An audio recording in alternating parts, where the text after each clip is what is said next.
of cinema reaction for M3GAN 2.0 or M3GAN 2.0. It's just M3GAN. A quick one is, I actually was expecting the worst for this film. I thought I was going to go in hating on it, because watching the trailer a lot of times, going to the cinema recently, I thought the trailer made it look pretty diabolical.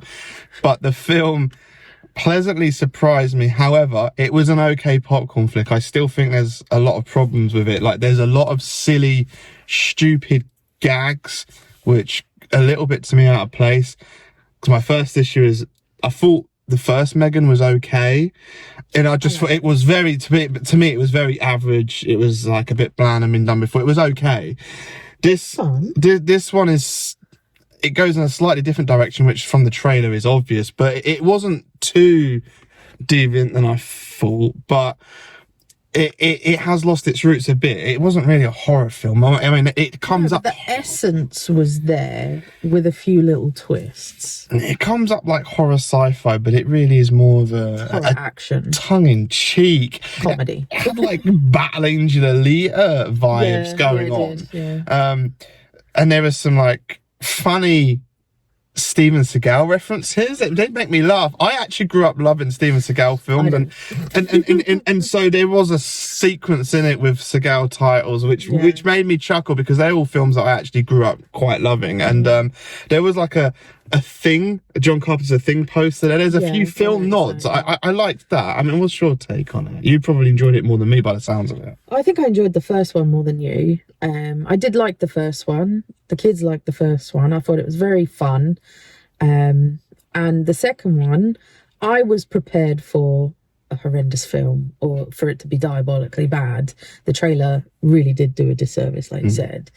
But I actually really enjoyed it. I thought it was funny. It's not a masterpiece or anything like that, but it made me laugh. I wasn't bored watching it. From start to finish, I enjoyed the experience of watching it. The story was a little bit over the top and out there, but was kind of fun to follow along to. There was some great character developments, which I enjoyed. I still found the Alison Williams character, Gemma, quite insufferable. Well, I was going to say, that was something else I wanted to add, is Gemma's character in this. So annoying. I understand the arc a bit, but yeah, it was an irritating character. There is a character arc there. There is a reason, and there is a, the way things progress, you can see why they've done it. But just that level of annoying, controlling for someone so intelligent, she designs AI robots and other things.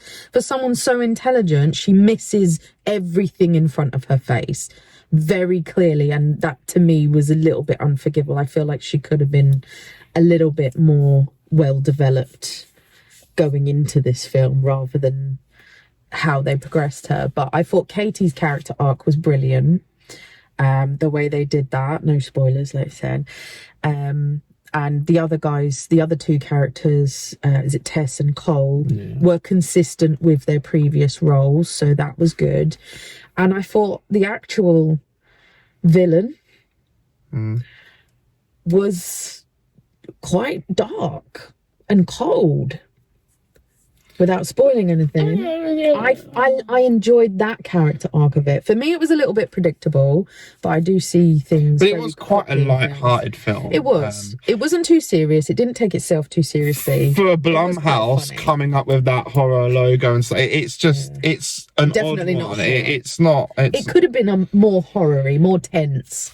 But it was, I don't think it's a bad film, and I think people should give it a chance just for fun. But don't go in there expecting a horror. That's again, because the first one was more of a horror film, and it is a Blumhouse film, and it really kind of veers away from that.